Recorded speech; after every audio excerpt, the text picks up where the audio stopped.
যদি ছাত্রলীগ পূর্বে করার কারণে যদি একটা মানুষ অপরাধী হয়ে থাকে, তাহলে তো আমাদের যে সকল মূল সমন্বয়কারী ভাইরা ছিলেন তাদের মাঝে সাজিস আলম ভাই, উনিও একজন একসময় ছাত্রলীগের সাথে উনি যুক্ত ছিলেন। তাহলে সাজিস আলম ভাই নিজেও অপরাধী, এবং শুধু একজন, আমি অসংখ্য মানুষকে এরকম দেখাতে পারবো। এবং বর্তমানে ছেলেটাকে এই মুহূর্তে আর অচেনার কোনো কারণ নেই।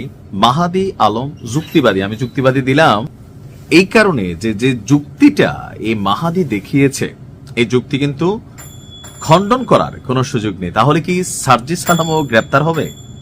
মানে সার্জিস আলম কি অপরাধী?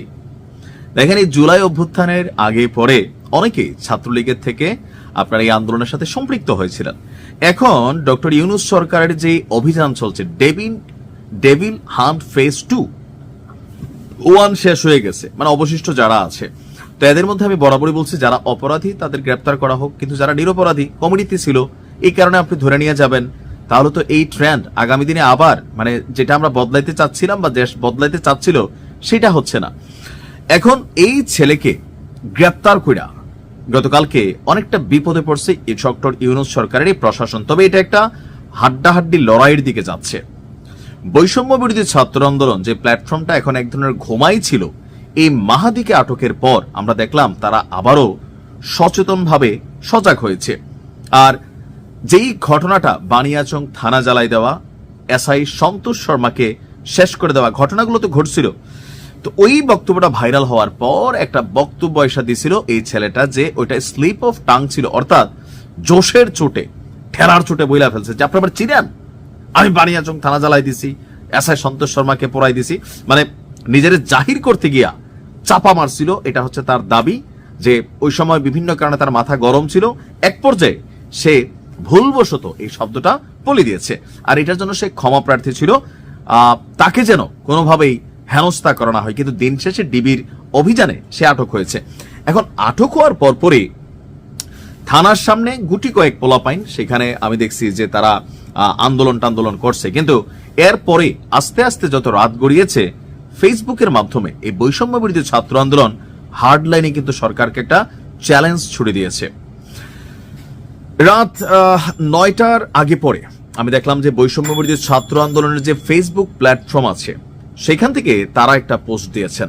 ওই পোস্টে বলা হয়েছে, জুলাই যোদ্ধা মাহাদি হাসানকে 1 ঘন্টার মধ্যে অবিলম্বে নিঃশর্তভাবে মুক্তি দিতে হবে, অন্যথায় বৈষম্য বিরোধী ছাত্র আন্দোলন সারা দেশে কঠোর কর্মসূচি দিতে বাধ্য হবে। তো এখন আমি যখন নিউজটা করছি 1 ঘন্টা পার হয়ে গেছে, আর এই 1 ঘন্টার মধ্যে তাকে মুক্ত করা হয়নি বা মুক্তি দেওয়া হয়নি।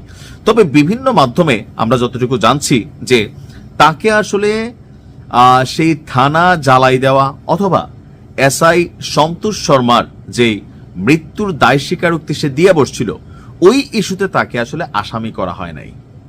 আসামি করা হয়েছে কেন?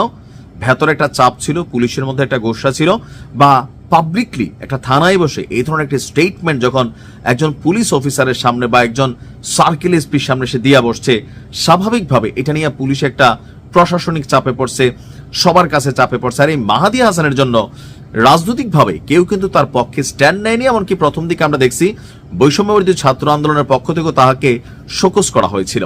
বাট রাত যত বেড়েছে পরিস্থিতির প্রেক্ষাপট বদলাচ্ছে। তবে আমি যখন এই নিউজটি করছি, বিভিন্ন জায়গা থেকে বৈষম্য বিরোধী ছাত্র আন্দোলনের ফেসবুক পেজগুলো থেকে বলা হচ্ছে যে আগামীকালকে যদি তাকে মুক্ত করা না হয় বা মুক্তি দেওয়া না হয়, তাহলে বৈষম্য বিরোধী ছাত্র আন্দোলনের নেতাকর্মীরা মাঠে নামবে। এখন প্রশ্ন হচ্ছে, তাকে গ্রেপ্তার করার পর পুলিশ আশঙ্কা করছিল হয়তো হাজার হাজার নেতাকর্মী সেখানে যাবে, যার কারণে সেনাবাহিনী মোতায়েন করা হয়েছে, কিন্তু পোলাপেন ছিল সব মিলিয়ে 15-20টা। এখন রাত্রের মধ্যে বাকি যারা টেনশনে পড়ছে, যারা এরকম বিভিন্ন সময়, আমার ধারণা একটা অংশ ভালো যারা জুলাই আগস্টে ধরেন আন্দোলন করছে, কিন্তু আরেকটা অংশ যারা অপরাধ করছে, যারা থানাতে আগুন দিছে, পুলিশ হত্যা করছে বা বিভিন্ন ধরনের অপকর্মে জড়িত, এরা প্রত্যেকে টেনশনে পড়ে গেছে যে ভাই মাহাদিরে ধরে ফেলছে, এত প্রভাবশালী ছোট্ট একটা ছেলে, কলিজাটা বড়, তো এই ছেলের যেহেতু ধরে ফেলছে, এখন যদি তার পক্ষে আমরা না দাঁড়াই, আগামীতে আমাদেরকে 100% আপনি জানিয়ে রাখেন যারা পুলিশ হত্যা করছেন প্রত্যেকের আজ হোক কাল হোক 10 বছর পরে হোক আপনি কিন্তু বিচারের মধ্যে পড়বেন। আপনার পক্ষে কেউ মাঠে নামবে না, টেকনিক্যালি নামবে না, কারণ হত্যাকে কেউ প্রমোট করে না। সো তারা একটা টেনশনে পড়ছে যে না, এখন একটু 8-7 বেঁধে নামা দরকার। আবার অনেকে মনে করতেছেন যে এনসিপির মাঠের শক্তি হিসাবে এই টিমটাকে জিন্দা রাখা দরকার, পেছন থেকে হয়তো এখানে একটা কলকাঠি নাড়া হচ্ছে। তো সবকিছু মিলেয়া আজকে একটা কঠিন দিন যাবে। আবার এই ট্যাগের মধ্যে সার্জিস আলমকে আনা হয়েছে। তো সবকিছু মিলে আমি জানি না আজকে কি হতে যাচ্ছে, তবে যে কোনো সময় যে কোনো একটা উত্তেজনাকর পরিস্থিতি গড়াতে পারে। দেখা যাক কি হয়। ভালো থাকুন।